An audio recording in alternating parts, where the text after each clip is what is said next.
Okay, welcome. Thank you, Claire, for having me and inviting me to share all about branding today. I'm really honoured to be here and to be sharing with your community. It's so brilliant to have you, Lauren. I know we've planned this session a long time ago and we set some homework in the form of a beautiful questionnaire. And I know for me, it really connected me to that instinct, but also the expansiveness of what I could be doing and what I was holding space for. So I really appreciated that questionnaire. And I'm looking forward to just that different viewpoint and giving this some space and time. It feels indulgent, but I think it is actually important as well as indulgent, you know? Yeah, absolutely. And hopefully it will also, I think the word branding can have some kind of mixed emotions, and sometimes it feels quite rigid and sometimes it feels a bit daunting and it feels like you have to have all of the pieces in place. And I hope that I can express ways that we can just kind of dot our essence through our creations rather than it being a really big, daunting, like you don't have to go to work, with a massive brand agency to be able to bring that sense of cohesion to your publication and to, any other spaces that kind of merge with that as well. So I'll start with just introducing myself for anybody that doesn't know me already. My name is Lauren Barber and I am a mother of two daughters. I'm a writer on Substack, which is obviously how I connected with Claire and have been writing for a year. My publication is called Held by Lauren Barber. I am a sacred business mentor and guide. I'm also a soul branding and Squarespace website designer. I have many other strings to my bows, but that's today. That kind of highlights what I do. And today I really wanted to share to hold some space for you to go a little bit deeper into the essence of your Substack or the essence of your brand. It doesn't have to even necessarily just be about Substack, but about how that then weaves into Substack. And also to give you a few little pointers, simple ways that you can just bring in those little details that do make a difference to how people receive your work.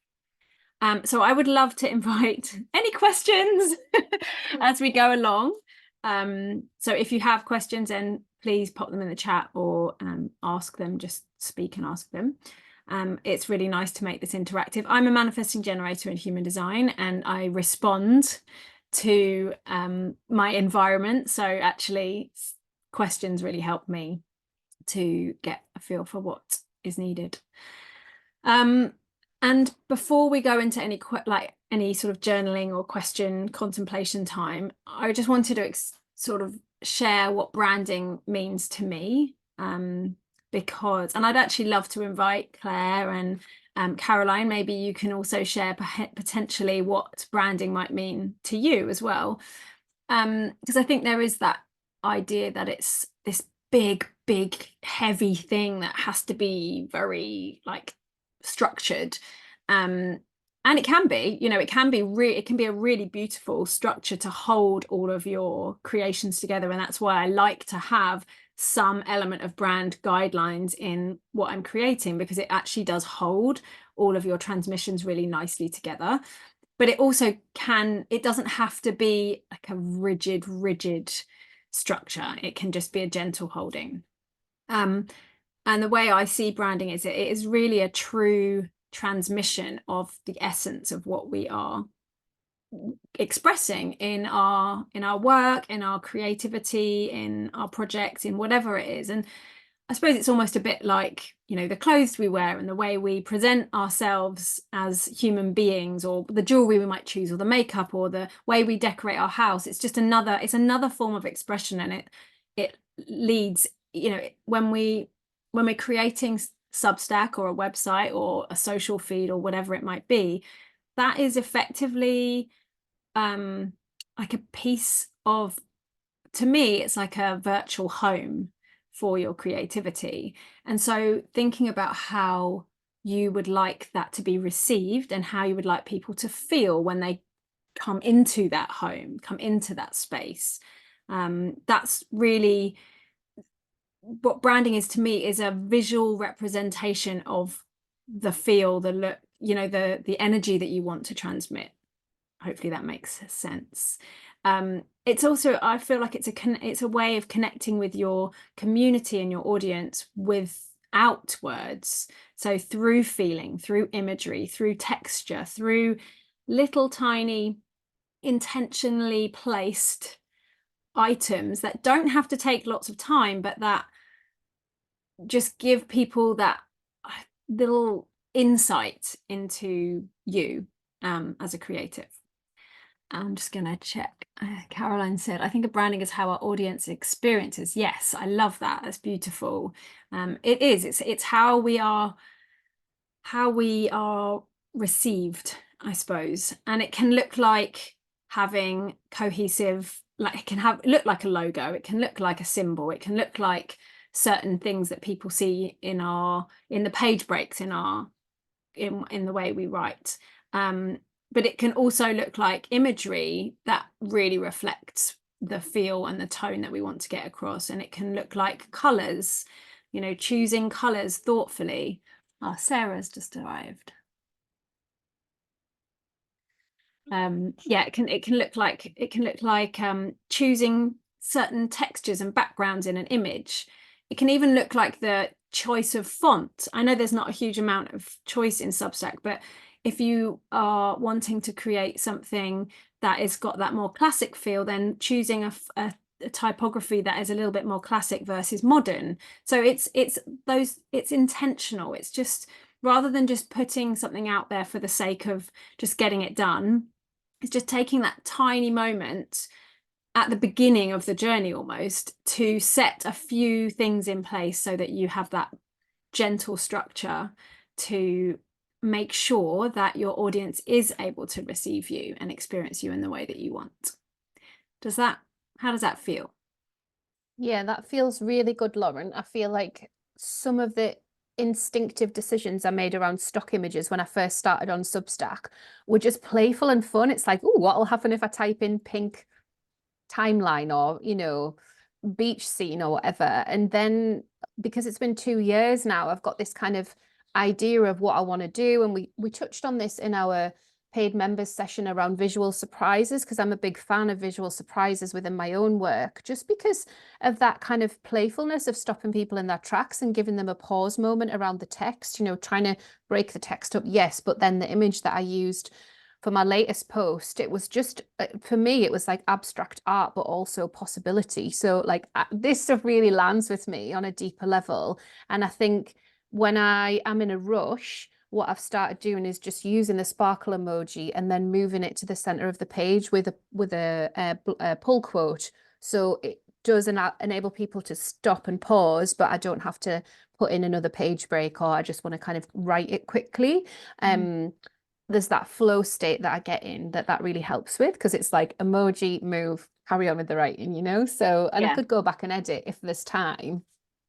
Yeah, absolutely. I think even just the way we structure our posts can, you know, can be intentionally aligned with the essence of us and the brand and what we want to put across. So I think there's this illusion that branding is all about having the perfect logo. And yes, we can choose a really beautiful font to have we can change the header on our Substack publication, and we can have all of the welcome page and the top in the email banner. We can do all of that, and that's really beautiful. And I do try and weave that in as much as possible, but we can also think about it in the way we just, as you were saying, structure the post. So if you want people to feel really highly energized when they're reading your work, then maybe there's a big bright vibrant image or a big like, I don't know, quote or something that gives them that energy, like broken up in the text. Or maybe if you want someone to feel really calm, there's more space, or there's like a simple graphic or an image that really promotes that sense of calm. So I think we can infuse our essence and the brand essence into the work without it always being about logos and like big kind of what traditional branding material, if that makes sense. Yeah, definitely. I think when I designed the logo for Sparkle, there was this real, I just saw it before I designed it. Like I knew what it wanted to be. I definitely wanted something in green because there's a like a magical through line to Wizard of Oz for me and Return to Oz. And then it felt like green was quite bold, and I was doing quite a bold thing, setting up Sparkle on Substack. And then I wanted this on with the capital because it felt like we're online, we could do audio, we could do video, and it reminded me of when you've got that recording on button. Yeah. So it was all just really playful, and it just came to me. And then I was like, well, I can always change it later. And it's felt really good to use that, and really good to stick with that green, and something that has felt like a project within my business. And I think this is probably true for some of the other people that'll be listening in, and maybe for Caroline and Sarah as well. Like sometimes we can have a playful project within our business, but people associate that with me now, and I still have another business that holds it. Not that it Mhm. matters that they know that, but for me, I feel like the deeper piece is making sure that I'm really clear on what the business is and how the business sets itself out, and then what Sparkle does as part of that, like how it plugs in and the story of that.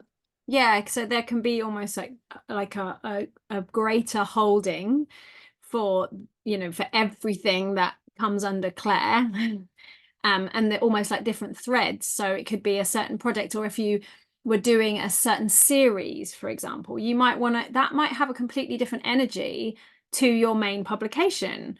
And you might, there might be a way of you, well, there's ways of you intentionally infusing that with maybe a slightly different shift in energy. So maybe if using myself as an example, I speak a lot about motherhood, but if I wanted to do I do a lot of meditations and things like that. And that if I was doing a series on meditation, then it would have a slightly different flavor to it. So there might be slightly like the imagery might be slightly different, and I might break the page up slightly differently. So it's almost like giving yourself permission to have flexibility within that, but also knowing you've got this overarching holding that is just, it's containing things in a really safe way. Like it's not in a forceful way. But it's also, I think, especially with most of us probably writing on Substack, a lot of it is personal journey and experience, and that's going to evolve and that's going to change over time. And it's okay if your branding evolves and changes over time in that way. It might change every 6 months because you move fast, things change and evolve. And actually, how beautiful to be able to look at your publication and see that shift. There'll likely be threads that weave through it, but actually allowing yourself, okay, I feel like I've outgrown this visual. Now, what's representative of me now? Because I think sometimes when we are trying to stay in the old container, it can then feel a bit restrictive. Yeah, and I wonder whether there's something that we could do like as a group, and people can think about in the replay of bringing fresh eyes to our Substack. So obviously within the group that I am holding space for, I'd love everybody to kind of be that critical friend for each other, but we all have a completely unique experience when we come to someone's Substack. So one person might feel that was really clear, another person might feel that's confused, another person might not like pink. It's really interesting, isn't it? Just landing on someone's page and then expressing what we feel landing there. So maybe we'll do something around that to sort of ask people to just land, just land. What do you feel? What do you see? And I can set that up Mm. in the thread afterwards. I think that's Yeah, really that's a lovely idea. useful. Yeah, that, and I think remembering everything's subjective as well. Obviously Yeah. the way we receive things is going to be different. Um, but I think that's Yes, a and beautiful idea. actually on that, I purposefully set Sparkle up the way that I did to put people off, like Mhm. a certain type of person. It was like, Mhm. this isn't for you. If you think that this is really playful and yeah, not serious, it's like the opposite. We do serious work, of course we do, but I want people to come to it with that kind of playful approach. And I felt like there was this bit when I was setting it up where I was like, are people going to get it? Like, is Sparkle on Substack going to make sense? And not only do the people who the people who've joined, they do get it. They've used their own words within it. So they'll say like, looking forward to the sparkle call. And then I've started then reflecting that back. I'm like, yeah, we're having a sparkle call. We're working out how we want to joyfully grow, both personally and with numbers on Substack. And that feels amazing. So there was something in the boldness of not being too dilutey and not too similar to other people, where I was like, no, this is what I want. If someone reads sparkle and thinks that that is immature or whatever, then, and luckily it's worked so far. I did have my first troll in the chat yesterday, but it's worked so far up to this point, and I just think that is going to be part of it. So yeah, that felt quite bold. I don't know whether that makes sense to you. Like, you probably feel that with your publication. There are probably people that you think, well, this isn't for you, you Yeah, know?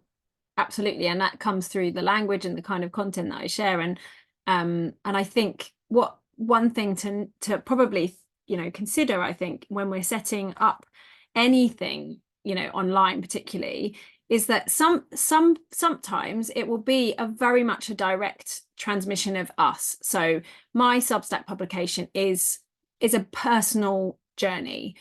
But if it was a brand like more of a, like, for example, Sparkle is almost like a sub brand of you, isn't it? It's not like Creatively Conscious is more your personal journey. Sparkle is more of like, it's got its own essence, it's got its own soul and entity.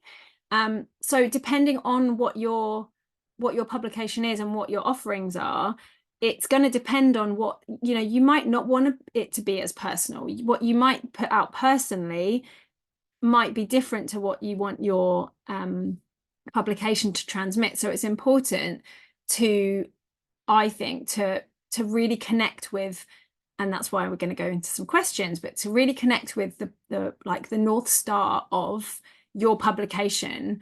Is it a personal journey, or is it its own, is it part of a brand, more of a brand, if that makes sense? I don't know if that's clear or not. Yeah, it's clear to me, because I think there's that blog style that we come to Substack with potentially. It's like, okay, this is like a blog style, which is what happened to me with Creatively Conscious. And then it morphed into holding elements of my business. And then obviously Sparkle was set up in a different way. So I think that, yeah, there's that journey that we can allow ourselves through the content, through setting up separate sections, separate tags, through the expansive piece of creating this magazine, this publication of our work, of ourself, if we're bringing parts of ourself into it. But there's also this kind of waking up to, that is a journey, so it doesn't always land fully formed. We can go in different directions with it, and we can drop pieces of it and let things go into the archive and bring new pieces in.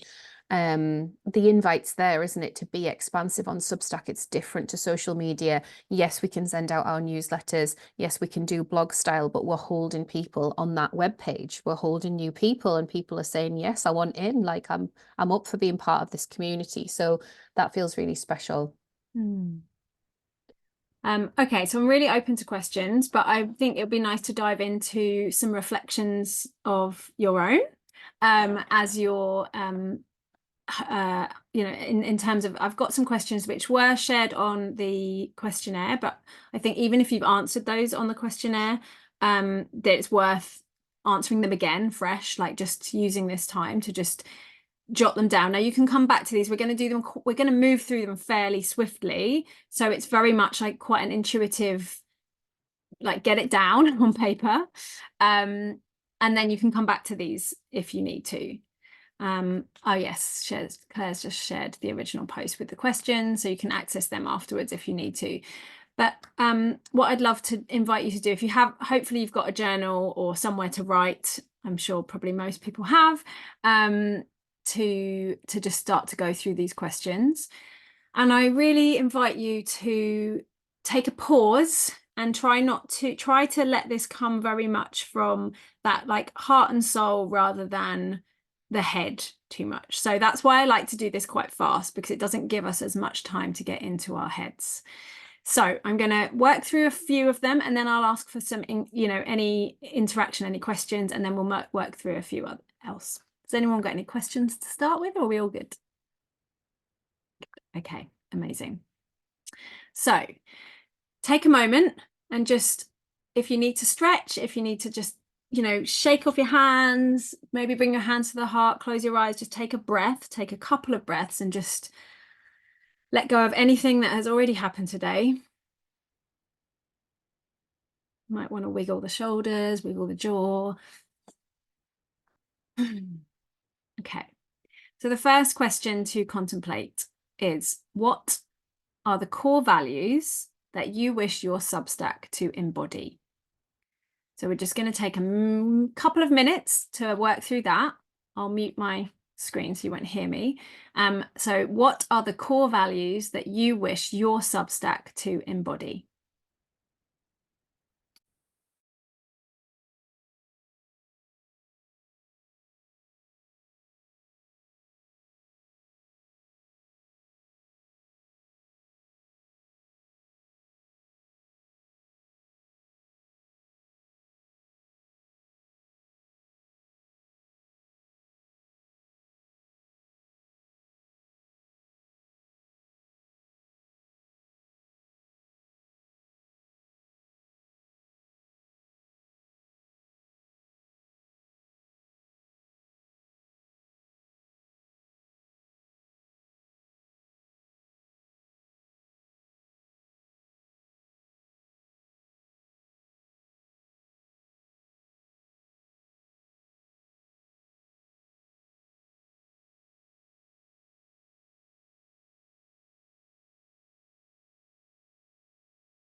Okay, so just take 20, 30 seconds more just to wrap that up, but know that you can come back to it if you need to.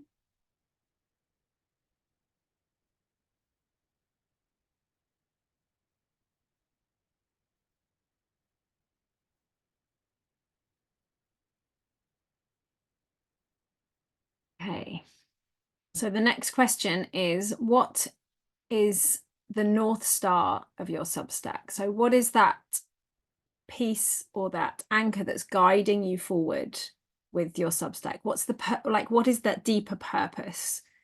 What is it that's pulling you towards writing? So what is the North Star of your Substack?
Let's take another sort of 30 seconds just to work on that one.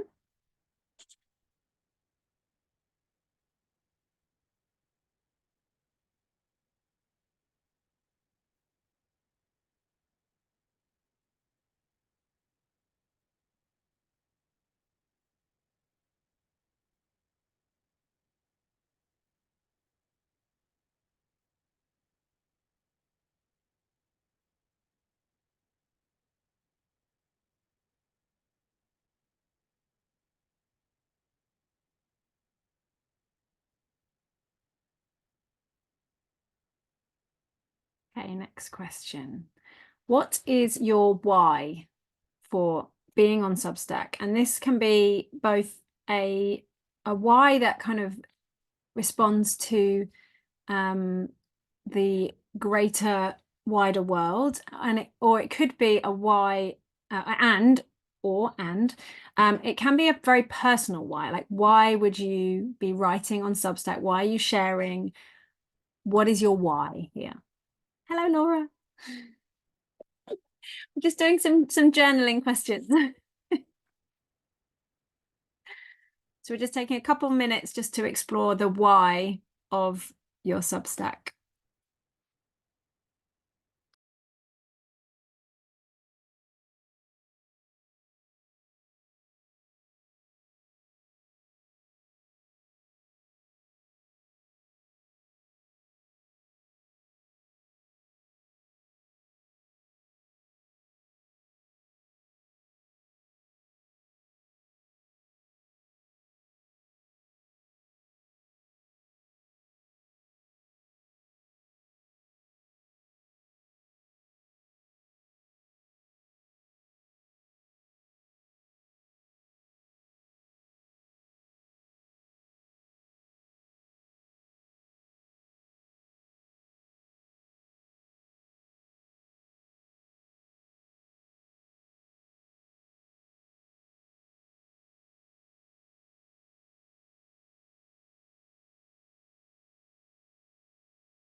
Okay, just another kind of 30 seconds here. You can always come back to this, remember. No, it's quite quick fire.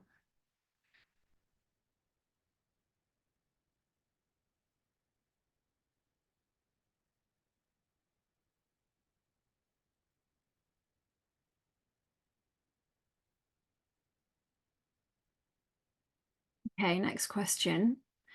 If you connect to your Substack publication or publications as their own, almost their own beings, what is the sole mission of this Substack publication? What is the legacy that this publication wants to leave behind? What is that deep soul mission? You can almost sort of take your mind out of it and really connect to it on a deeper soul level. It'll take a couple of minutes just to explore that, and then we'll have a few shares.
Okay, just another 30 seconds on that. And then if anybody would like to share either through the chat or by speaking and sharing your voice, I'd love to hear if there's anything from any of those questions you want to share, or if you have any questions around those questions that I can help you with. I've put mine in the chat, Lauren, just because I'm star of the class, really. But I feel like it's really expansive to go into this stuff, and then it gets you to like okay, this is something that I want to talk more about. You know, when you feel like I can say this more, like I can say this more than I do, and maybe I've never said this, you know, so those questions have opened that up for me. So this phrase of reciprocal connection. So, you know, that hold the door open approach, that kind of way of sharing with others, like once you've tried something, learned something, grown in that way, that felt really important. So I want to go into that some more and maybe use those words in my copy as well. I think it's interesting, isn't it, with like essence, marketing, branding, sometimes you can feel like, well, I've said that, so it's been said, but we've seen this trend of people reintroducing themselves again and again and again in their Substack posts, because of course there are new people coming all the time, but also there are new things to say about who we are in the world. So I feel like that might end up there in that kind of introduction, that reintroduction to who I am and why I've started Sparkle. I love that. It's sort of it also bringing your community in on your journey of evolution as well. Yeah, being really honest about that. I think the first time someone called me an expert, it was Susie Walker, and I was like, oh my God, you know, but that was how I was being perceived because I was just so geeky about Substack and wanted to share all of my kind of, yeah, what I was learning through it and how it was all going. And then that obviously metamorphosized, and I can own that title now. I feel like I can, but I don't necessarily like the language. Like there's still something in that where it's like it wouldn't be language that I chose. I don't mind if other people call me it. Yeah, there's others that I've found myself more comfortable with, but that might be an evolution in itself. Maybe after a year of Sparkle, I do claim that title and I do say this is who I am in the world. I don't know. Yeah. And I think the reason that I always like when I'm working with clients in their branding, like these questions are the foundations of our work together, because it's so important. There are always moments where you might wobble. Oh, Blythe has just arrived. I'll just let her in. There are always going to be moments where you might have a wobble or you might feel yourself getting off track slightly. And these kind of questions can really form that anchor point for you to keep returning to. And yes, they will refine, but the underarching North Star is generally going to be fairly consistent. There will be certainly threads that weave together, you know, like reciprocal connection is probably a big part of all of your work. So, you know, it's just about allowing ourselves to evolve, but also notice maybe when we are feeling a bit lost in our work or in our creations, or maybe when we are we go through creative lulls, and sometimes just coming back to the why and coming back to the anchoring foundations can be really helpful to just remind you. It's like a remembering of, oh, okay, this is why I started, and just coming, because we get so lost in the noise of what everyone else is doing, and you know, people telling us this is what we're supposed to do, and you know, it just brings us back to us and brings us back to the essence of what we're here, you know, what we're creating here. Does anyone else want to share anything that came up through those questions, or welcome, Blythe. It's so nice to see you. Yeah, amazing. Caroline, my mission, the way we think determines our reality. I want to give people knowledge, tools, and support to build self-awareness, think in a healthy way, and explore a life that matters. Beautiful. Amazing. So yeah, that's really lovely to share. Thank you, Caroline. If anyone wants to share and speak, then you're welcome to. I'll go ahead. I'm dog sitting, so it's been a little bit of a morning.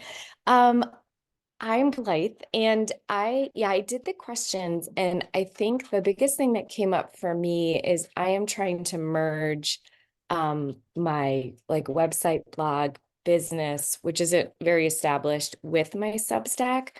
And so my business is Blythe Mountain Spirit. I live in the Appalachian Mountains. And so I kind of want to tap into like the essence of the deep woods is kind of my sense, and the mountains. And so with Substack, I was kind of for the past year just coming as me, like I'm transitioning from full-time mom to this, you know, business owner. And so just like the resistance and fear and all of that. But lately, I think I want to pull my Substack into the direction of it being more like, and this is where I'm still feeling it out, but a little bit more of like either a camp or a clubhouse or a fort or something like in the woods with me, like come to my spot and let's play. Like, let's let go of all our responsibilities. Let's just be kids again and play for the pure fun of playing and using, journaling and maybe my yoga or just different avenues to do that. So I really, really appreciated the questions because it made me realize that I think I need a little bit more time to like solidify that. But the imagery really helped. So getting into the senses, yeah, really helped a lot. Amazing. I'm so glad. Well, I was gonna invite people to do that sense exploration again now, just to tap into that. So maybe hopefully the more and more, I feel like you can't do this too many times, because it just, each time it will show you something else that that just anchors you into it. So yeah, so if does anyone else want to share anything from Mission or North Star or their why Can before we I move share? on? I will probably have to go because Yeah, he's got a woken up. fever, so he's not so Oh, well. bless him. But in a way, I thought I'm just going to catch the replay, but I'm happy I went on because even in this moment of just this is the question now, go. Yeah. It actually helped, so I didn't overthink. And what I was surprised by is how quick and the answers came for my Sovereign publication. It's like it's fierce truth, and it's like this is how it is. Show your knowledge. This is what you've gathered. Like boom, and it's going forward, and it's you positioning yourself as a writer, and this way creative outlet. And then the Cacao publication was like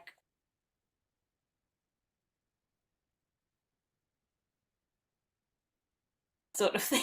And it was so different, the vibe was so different. And it's for people, but both is for people, so it was kind of beautiful to notice. And yeah, thank you for this. And Blythe, I'd love to be in the woods in the Yeah. Appalachian Mountains with you. Like, how cool does this sound? That'd be a Me dream too. destination. So yeah, we'll head off, but thank you so much. Nice to see you. Oh, I love that. Anybody else want to share before we move on to the next few questions? All right. Okay. Okay, so the next little bit is just about really capturing the sensory experience of your Substack. So again, I'd like you to this is going to be really quick. We're going to do like a minute on each of these. So very much like the first things that come to mind, just write them down. And if you want to close your eyes when I read the question or say the question, then you can, because sometimes I feel like when we take that visual connection out, it really helps us to drop in a little bit quicker. So the first one is, what if you were to describe your Substack in a sensory process, in a sensory way, what sounds would you associate with it? What sounds would you associate? Might be music or sound of the woods or sound of running water, sound of the waves.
Okay, and what would it smell like? Are there any scents, anything that would connect you to your Substack through scent or smell?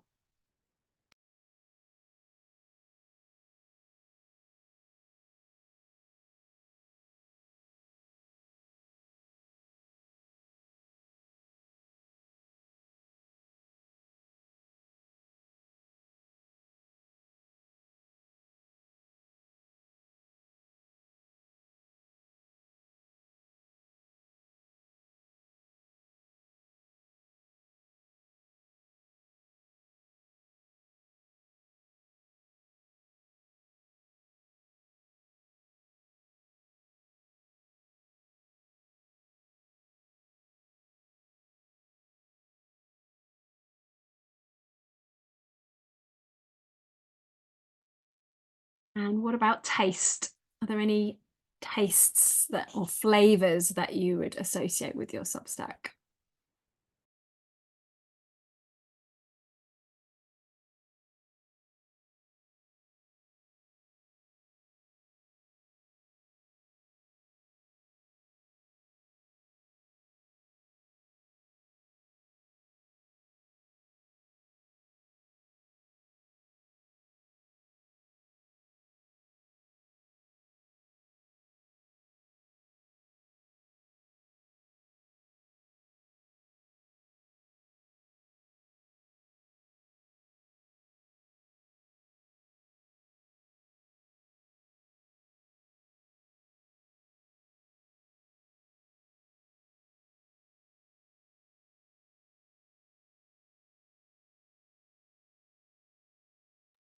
Now on to touch. What would it feel like?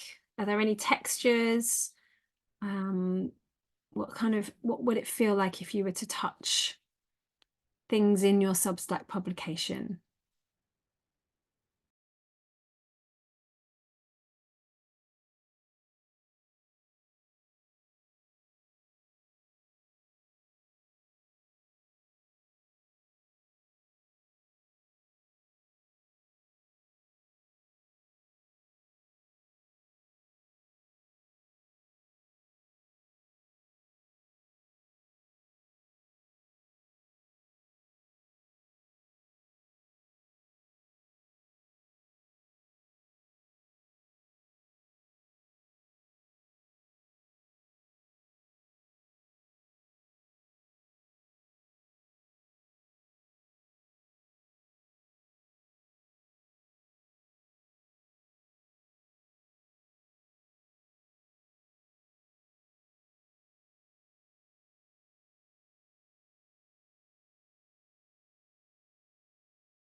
And then finally connecting to that sense of sight, what would it look like if you were an embodiment of your Substack publication? What would you see in that space? What are the visual anchors that represent your Substack publication? I'll give you a little bit longer on this one. It may even just be a bullet point list. It doesn't need to be poetic. It can just be all the things that you would notice visually about this image in your mind.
Just to deepen into that one with one slight more layer, if you were to describe your Substack as a landscape or an environment, what would that be? Would it, you know, it could be natural world, it could be a place. If it was a place that actually existed, what would it look like? Well, would it be the mountains? Would it be the sea? Would it be a busy co-working space? You know, what would that landscape look like of your publication?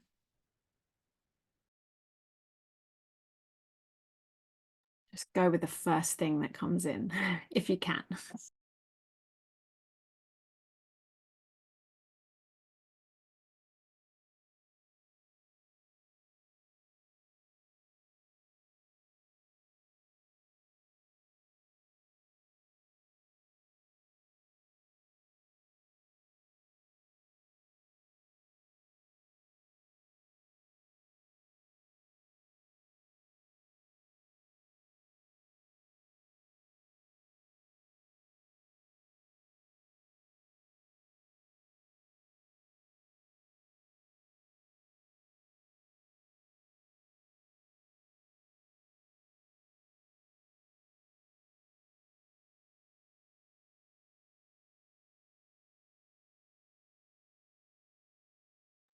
Okay, I'd love to invite any shares. Claire, I love your bits you've mentioned, and Caroline as well in the chats. Love those. So Caroline, the sound breathing and the visual, a path up a hill that you know you have a vast, beautiful view from at the top.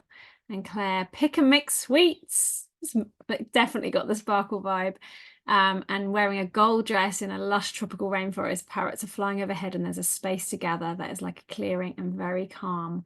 Love those. Really feeling like the sensory exploration.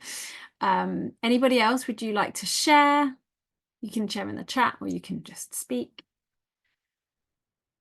I think it adds a layer, doesn't it, with this set of questions? It adds a layer to us putting ourselves in an environment, but also seeing the environment that we've created as well. And because it's visionary, like we can go anywhere with that. And then some of the language that has landed for me is, again, oh, this is language that I might use now, but also some of the images. So I got this image of pop-up shops coming into the rainforest, which would never ever happen. But then it's expansive, so it could, like, it's my vision. And so I had this idea for like a pop-up light bulb shop, like a pop-up ideas shop somehow. And maybe that is like an invitation to the community, a collaborative thing, I don't know. But I was like, oh, some new ideas. So that was really nice. Amazing. Wonderful. And this is where, and I'm actually going to share in a moment, where the Pinterest board can come in. So I don't know if anyone's had a chance to do a Pinterest board for their Substack publication or for their brand. But this to me is how we really start to, like, again, anchor in and embody what we're doing in the questionnaire. So when I take people through their branding explorations, we start with the questionnaire, but also alongside that work on the Pinterest board as well, because it helps, they weave together, they merge really beautifully together. So I'll show you in a minute my Pinterest board and just talk a bit more about that. Blighted old grandmother tree, twinkly lights, moon, dewy grass, nightgowns, barefoot, campfire, tea with mixed up cups, snacks, fairies. Oh, I want to be there. And Caroline's had to go, that's of course. So yeah, I love that. So did and anybody have a chance to do their Pinterest board? Have you anybody played with that? No? Okay, I know Claire you have. What I'm going to do is I'm actually just going to share my screen just to show you my Pinterest board for my Substack publication.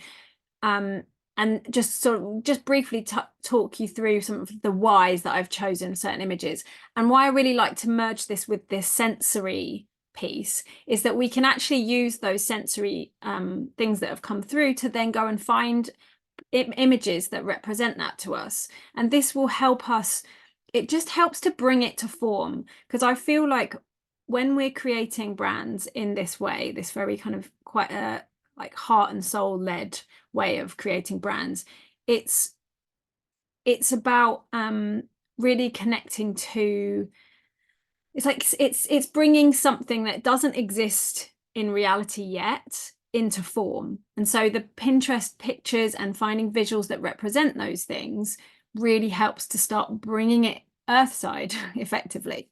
So let me just share my screen here, and I'll just show you my Pinterest board and how I use that. So this is my Substack. I rebirthed my Substack at the end of last year, beginning of this year. And this was my board for it. So I brought in some of the quotes that represented how I wanted people to feel. So like this one, it was like an ancient remembering. Your heart and my heart are very old friends. So it's fine. It was quotes that really inspired me. It was colors that I was really drawn to. And now when I do these boards, it's not an opportunity to overthink. It's really going with what the images or the graphics or the words that touch you, that really speak to something deep within. So it's almost like, for me, it's a bit of a remembering. So my Substack is very much about holding mothers, holding people in that sacred space. I want people to feel like they're almost stepping into circle with me. It's very sacred. It's very but it's also very grounded. So the dragonfly came through a lot. It sort of surprised me. It wasn't an intention, but the dragonfly came through.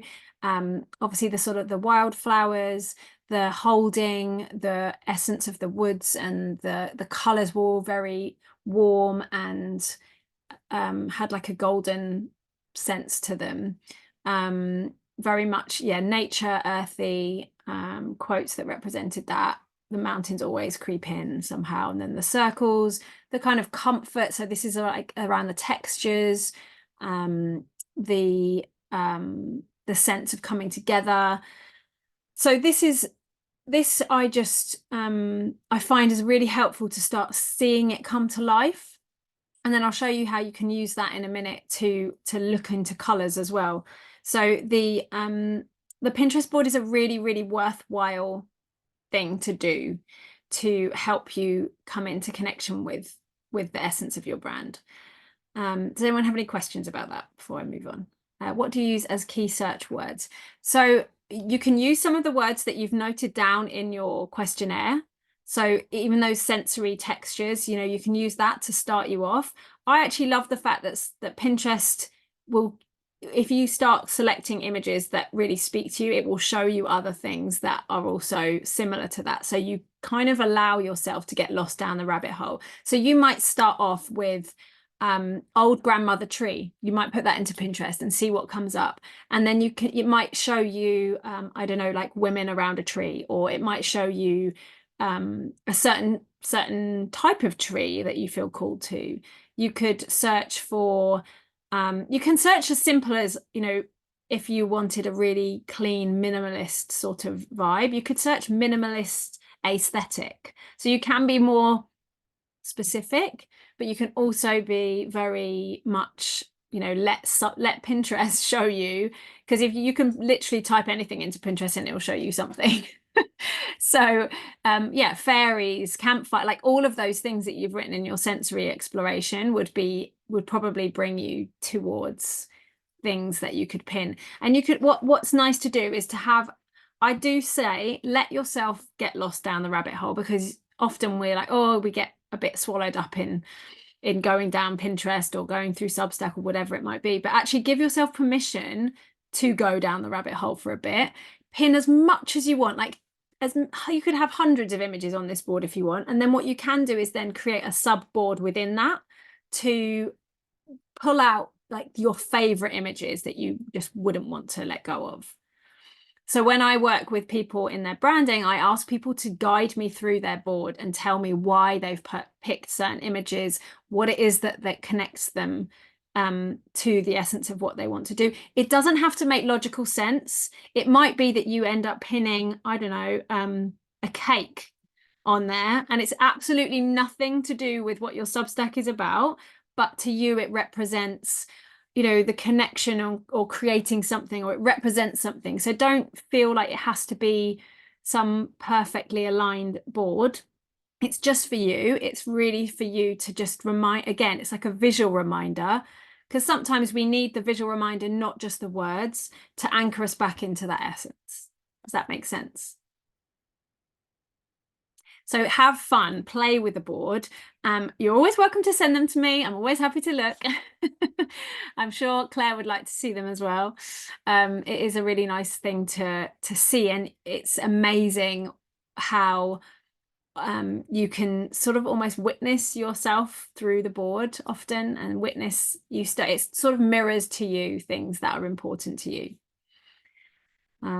Okay, so moving on to a couple more questions, and then I'm going to share a few practical things you can do and also open up for any questions that you might have.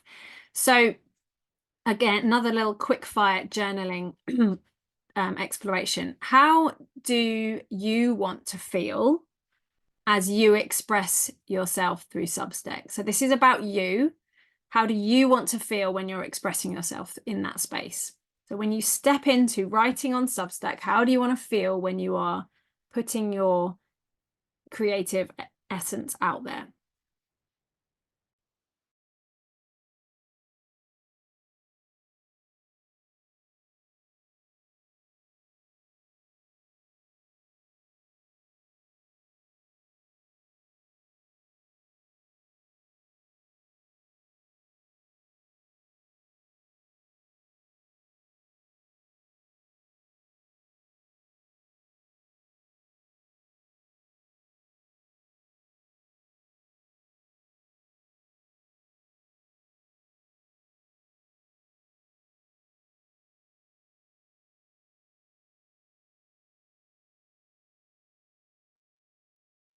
Okay, as I said, quick fire questions.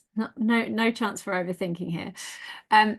What do you want other people to feel when they join your Substack, when they come into your space, thinking of your Substack as this virtual home, this online space that you're holding for people? How do you want them to feel? What do you want it to spark in them?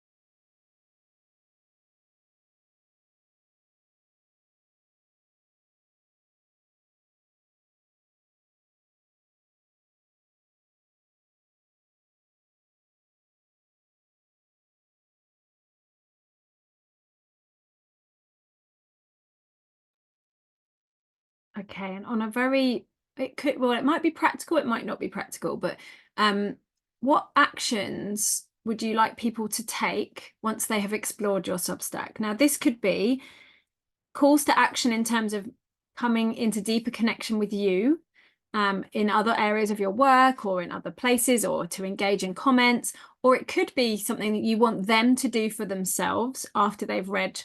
Like it could be that sort of ripple impact of them reading something on your publication and then them taking action in their own life.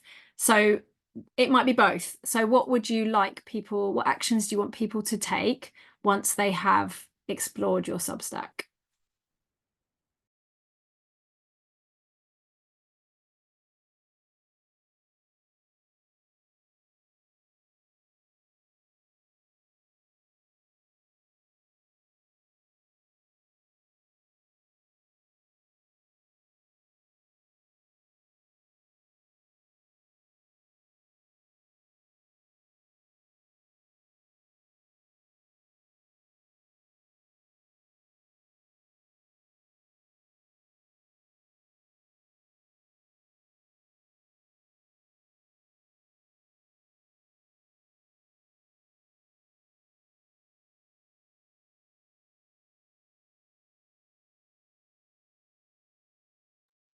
Okay, and last question, and this might be the hardest one of all.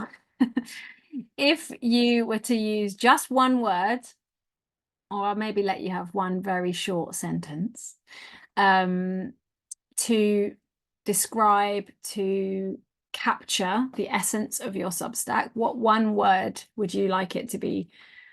What would that one word be?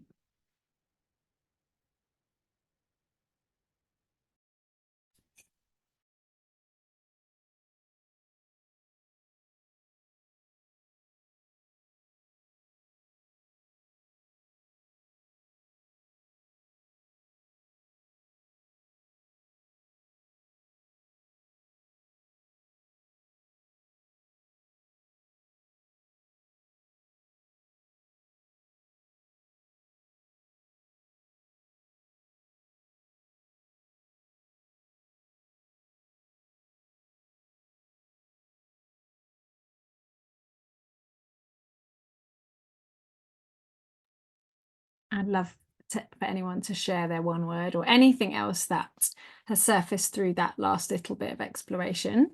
You can either speak or you can pop it in the chat. Claire says clear, used to be creative, but now it's definitely clear. It also doesn't have to be a really complex word. Like my publication is called Held by Lauren Barber, and I would like the word for me is held. So it's not doesn't have to be a really, I don't know, exciting sounding word. It can just be one word that just captures the all-encompassing essence. Yeah, and it's been massive because it was possible to hold people to be creative and to throw lots of different ideas into the ether. And now it's definitely not. People are so confused about everything, especially new people. And that is so much work. So the admin has just become really heavy. So my intention to make it clear, it can still have all of the essence behind it and all of that kind of creativity and sparkle and all of that stuff. But I have to lead with clarity because otherwise, well, my email inbox. So, I just need to guide people in a really clear way and repeat information. Like the amount of times that people say, is there a replay? And I've said there's a replay twice, in the post. So yeah, I think part of the issue as well is that Substack only gives us the 3 lines for paid subscribers. So if we're working with those 3 lines and expecting people to understand what it is, it's definitely not enough, especially if they've deleted the welcome email. So the publication needs to do that, I think. Absolutely. I really love that intention. I think it's a really beautiful, like, it helps people feel safe as well. It helps people to know where they stand. Clarity is such a beautiful gift to give people. And nourishing, Blythe says nourishing, that's beautiful. Yeah. I felt that from your words. Okay, so I'm just going to share a couple of ways that you can use what I've shared already, just to anchor in a little bit more. So I'm going to share my screen again. Okay. So obviously we looked at the Pinterest board. So the Pinterest board is a really nice place to anchor into that whole like visual piece. From here, there is 2 places you can go to help you just bring a little bit more consistency without going too crazy on things. The first one is colors. So obviously colors need to represent the energy of your publication. If your publication is all about grounded, calm, soothing, it's no good having neon colors that like pop through your images and through, I mean, if you're going for like a real contrast, then great, and that may feel aligned, but really you need to think about the way the colors are going to impact people, because they will impact people as they receive things. So thinking about, in Substack, I think you've just got the 2 different color options, haven't you, Claire? That's right, isn't it? You can have your button or your like accent color and then your background color. Yeah, so you have your background color and then the accent color is your buttons, but it's also if you do a block quote, then it'll come up as a line, and so you can play around with bringing that color palette through. So my accent color is also featured in my logo for Sparkle. Yeah, okay. So for me, if I look at my publication here, my accent color is this deeper purple, which is also on my website here. So I have used obviously the same background color to have that kind of warmth, that soothing, warm, nurturing sense. And that goes through on my website, and it also goes through on some of my Instagram as well. It kind of brings through. So there's a way of bringing that all through. And then yeah, the accent color always, again, you want some element of contrast, I would say. So I wouldn't have necessarily a really pale, you want some kind of contrast, so like a deeper color or a brighter color, but something, just be thoughtful with it. So you can see the purple. If I have bought some elements in from Canva just to bring that through, but you can see the accent here. And that's an image that I brought in, but yeah, like in my button and things like that. So there's contrast, but it aligns with everything that I want it to capture. And I've also made sure it's in the header here as well. What you can do if you don't have a color palette already, something you can do is either look on Pinterest for color palettes and just choose a color palette. There are thousands of color palettes on Pinterest. So you could search for, I don't know, grounding color palette, neutral color palette, whatever, and you can use that. The other thing you can do, which is what I really like to do, is use something like this is a website I use, Coolers. And within here, you can either go to explore palettes. So up here, you could put neutral, for example, and it will give you loads of different color palettes that are all, you know, in that theme. But the thing that I really love about this is you can go to the palette generator, and what you can do here. So if I save this image, so I save an image from my Pinterest board, so this dragonfly image, just save that there. I can come here, click this little camera, and I can upload that photo, which I need to find on my messy desktop. And this will bring up some suggested color palettes. Now you can flick through this. There'll be so many different color palettes. You can choose that, but you might be like, I don't really want, you know, I want something different here. And so you can click on that and you can drag it around and you can pull colors out of an image. So this is just quite a fun thing to do.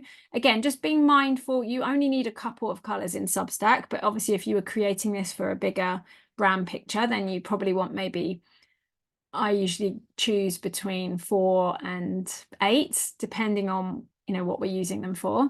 But this is quite a nice fun thing to play with if you're looking to getting color. So you might find an image on Pinterest that you just love. So you can take things from the natural world and you can just bring in your own take on that image.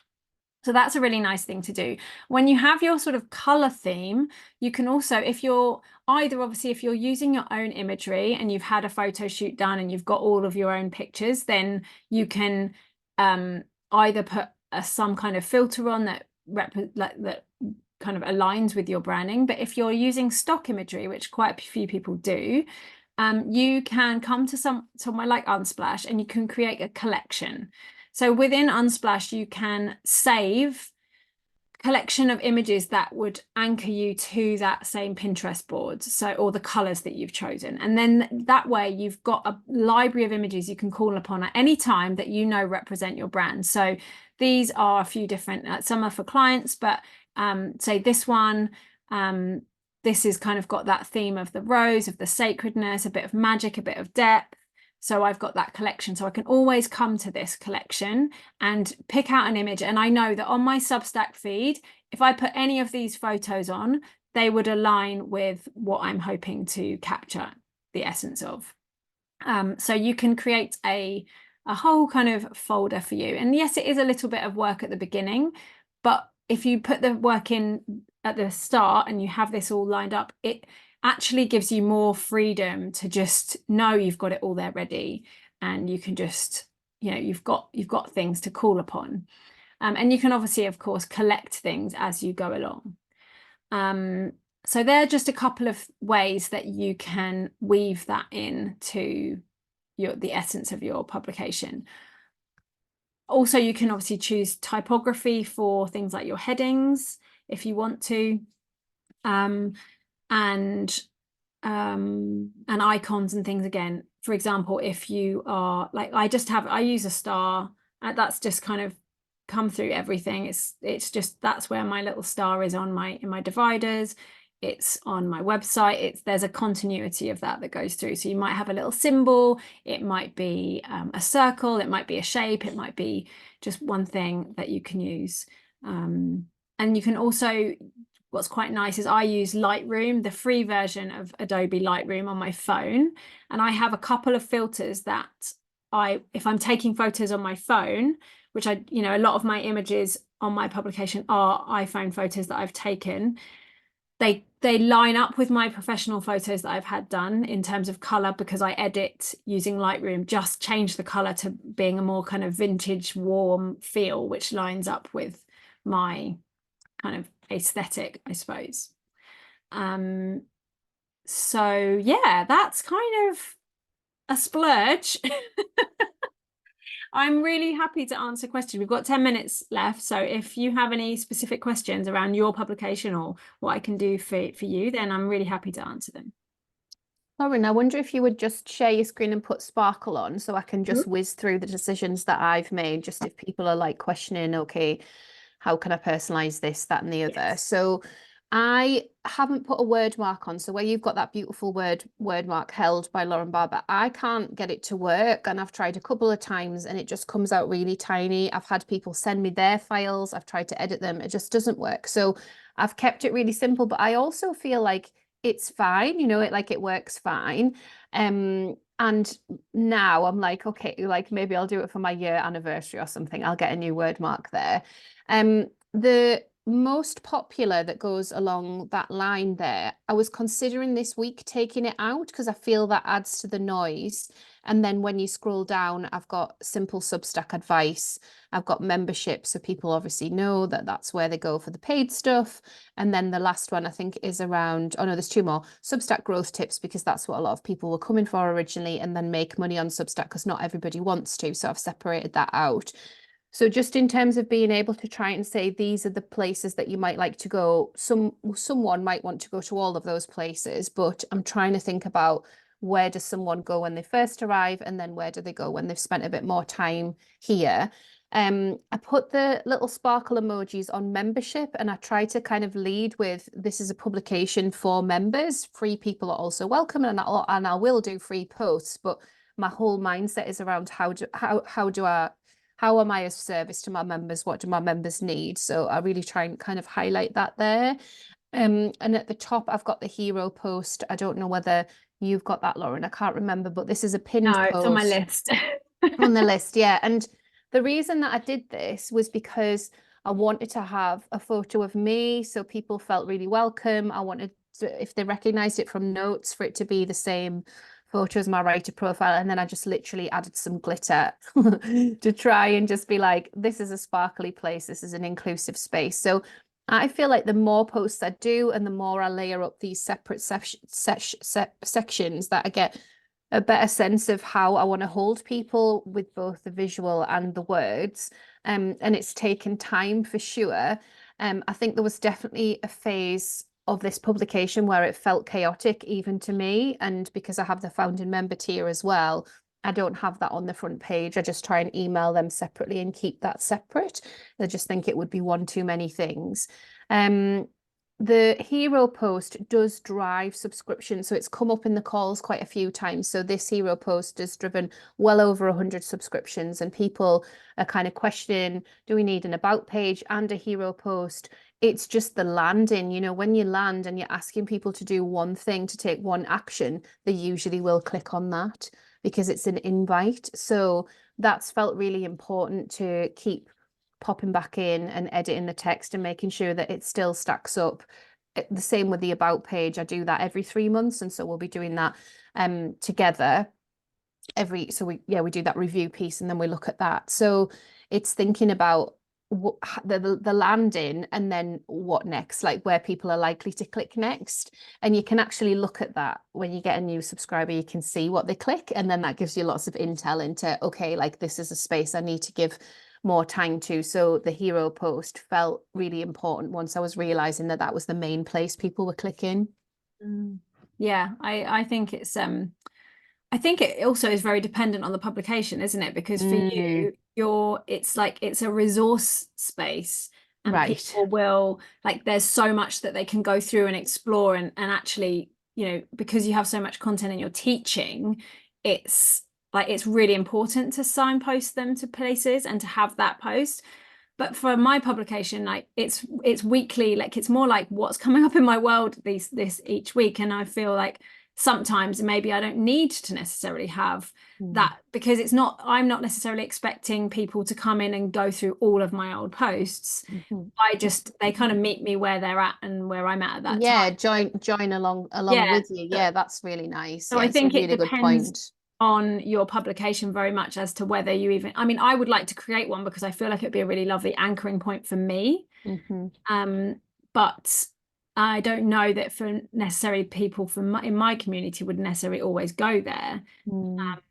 So I think I think we need to just be discerning, don't we, about what works for Definitely. what aligns with the people we want to communicate with. And if you put yours up again, because you've got more on the navigation bar, and I would like to reference that, because this again can be super helpful, you know. So obviously you can link to those places that you've described on your navigation bar, but also that language gives a real essence to who you are as a space holder, as a writer, as a publication host. I think that those words are, they're really part of you and your essence. And sometimes I'll say to people, you've got too many things for people to click. But in this case, I would be saying, this is really beautiful, because I can see that it's all, like, all of the elements that you want to kind of display at the top there. And then this is old Substack style, where people then just decide, okay, so they've read the about page, where do they want to go? That feels like a beautiful magical mystery tour, you know. So they might read one more post on your homepage, mightn't they, when they land? Yeah, and this almost gave me places where I could direct people to from my posts. So I don't necessarily expect people to say, to come to this page and click through all of these. But when I'm writing in my posts, instead of me having a big long list of how they can work with me on the actual post, I created this go deeper page, which is how people can work with me, like, in a further way. So it's almost like my offerings, my paid offerings page beyond Substack. So rather than me saying you can work with me in all these different ways, because I obviously have many different streams, it just made sense for me to make a whole page. Same with the co-creations. So this is just all the, this is other publications I've collaborated with. Oh, that's nice. I didn't know you had that. That's really I sort of nice. played with that, And then the vault is all paid stuff, so someone can come in here and know. So this is, and again, when someone signs up to my paid membership, I direct them to this page so that they can explore all the old, all the stuff that they have access to as a paid member. So this is all the nidra practices, and it's like that kind of vault of places. So I play around with the words and the language, but again, that does come back to the essence of my publication, which is I want it to feel sacred. I want it to feel a bit mystical and magical. There's kind of, I think it's all about intentionality, to be honest. Just take it off, so it's not just I think it's just about taking a moment to consider, without over analyzing, but just taking a moment to consider why we may be putting something in, or the language. Does this language represent, even does my title of this post connect to the essence of my publication? Because it's more than just, it's like an infusing of energy through. That's how I see it anyway. Blythe, that's amazing. Blythe, would you like to chat some more? Because there's just us left, so this would be really nice to hear from you in more depth. Well, I just have a question, and I know it's something that I can't ask other people for, but I'm going to change the name of my publication. So I was kind of planning to do it, like, kind of with all this work, like, not rebranding, but just so I'm trying to work, the imagery helps to, like, come up with the name, but I even have, like, a logistical. So how do so for the header, I had gotten, and I can't remember who did it, but the free, like, header that someone had done in Canva, and I didn't want to do it because I hadn't picked the name yet. But so, and then the icon, where does the icon come from? Because, like, in your top right, when you had in that top right corner, is the icon built from a picture that you made, or, like, where is that? So you've got your writer, this one or this photo, one? and that's the logo. One right there. That's the logo. This is the logo. I've chosen to have an image, but whereas but obviously Claire has a logo, so you can use either. For me, because it's like me holding the space, like, I felt like I wanted to have an image there. And also the logos can get really lost there. Like, I think obviously Claire's, yours is clear, but some of them, because it's such a tiny space. Right. And it's such a tiny logo. Yeah. Okay. Yeah, and then in notes, so this is what I've been saying to people recently. In notes, the logo comes up in like it's like a third of the phone screen. Mhm. So you see the logo, but when you land here, I can't read people's logos. And I'm like, I Yeah. just don't know that it helps any, you know? So Yeah. especially when you get too many words on there. What I've tried, and this is just a trial on Creatively Conscious, I've put a photograph of me for the first time because people have done that. And obviously Lauren's got that, like a beautiful essence photo, and lots of other people have done that as well. And I just wondered, when that flashes up in notes, does that feel more inviting, you know? So Yeah. it's kind of at odds because my writer profile is different, but it's a test because I like to test things out and then tell you all about it. Mhm. And then, yeah, the top part that Lauren has that I don't have is called the word mark. So when you're uploading the held or whatever it is you're calling it, Oh, Blythe, it's called the word mark, which okay. makes no sense to me, but perhaps more sense to Lauren. That's just worked in Uh, branding. I don't know. I feel like header would be way more. Yeah. I feel like Yeah. sometimes things are complicated for complication's sake. Yeah. Yeah.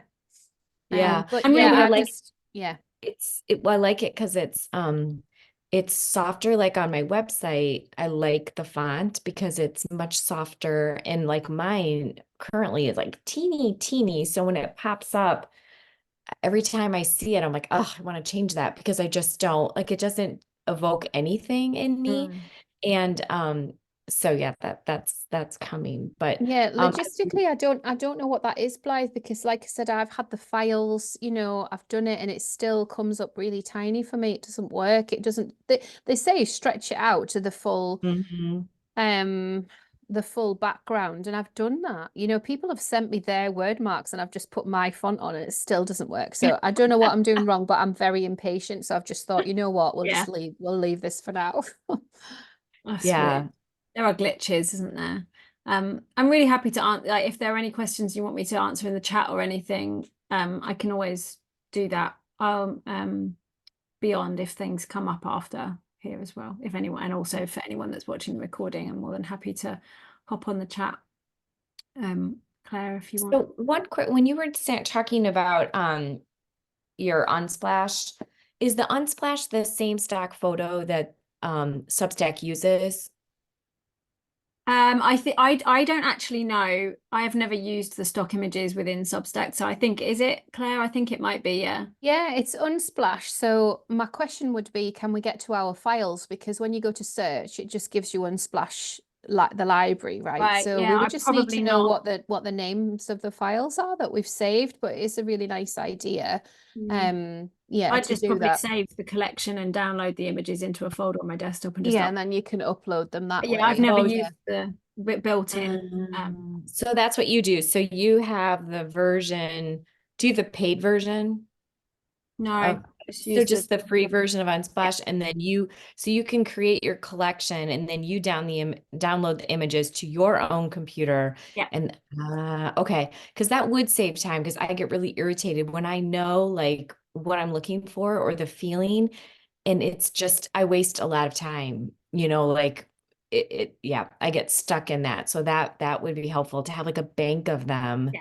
And then, you know, okay, I can find something for that space. Exactly. Okay. And you know it's all like aligned with what, yeah. So it's worth taking a bit of time to do that.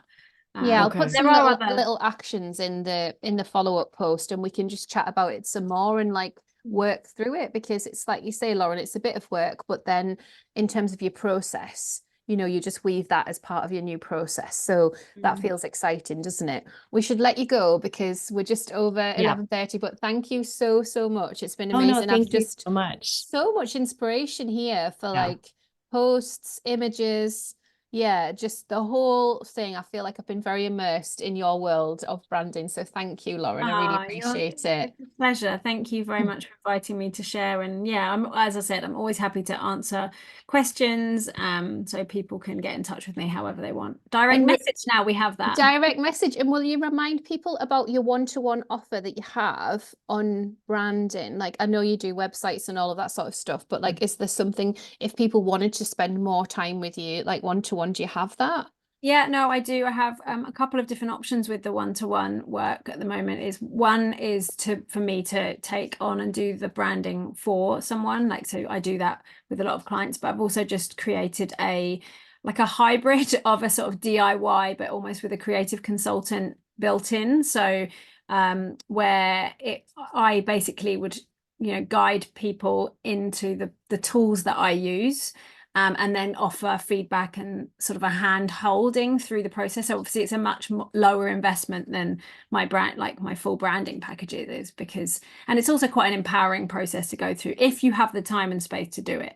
So there's a couple of different ways, but I'm always open to chatting.